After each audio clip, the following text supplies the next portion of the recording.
The Tichborne case was a legal cause célèbre that fascinated Victorian Britain in the 1860s and 1870s.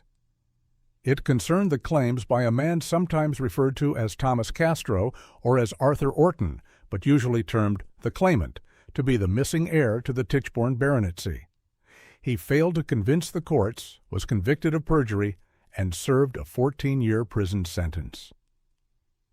Roger Tichborne, heir to the family's title and fortunes, was presumed to have died in a shipwreck in 1854 at age 25. His mother clung to a belief that he might have survived, and after hearing rumors that he had made his way to Australia, she advertised extensively in Australian newspapers, offering a reward for information. In 1866, a Wagga Wagga butcher known as Thomas Castro came forward claiming to be Roger Tichborne.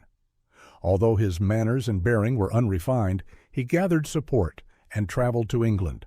He was instantly accepted by Lady Tichborne as her son, although other family members were dismissive and sought to expose him as an impostor. During protracted inquiries before the case went to court in 1871, details emerged suggesting that the claimant might be Arthur Orton, a butcher's son from Wapping in London, who had gone to sea as a boy and had last been heard of in Australia. After a civil court had rejected the claimant's case, he was charged with perjury.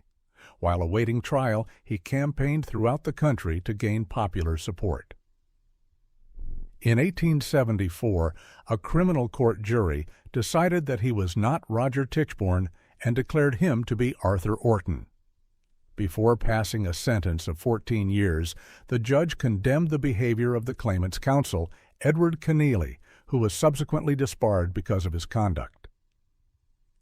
After the trial, Keneally instigated a popular radical reform movement, the Magna Charta Association, which championed the claimant's cause for some years. Keneally was elected to Parliament in 1875 as a radical independent but was not an effective parliamentarian.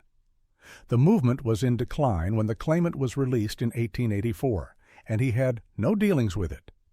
In 1895, he confessed to being Orton, only to recant almost immediately.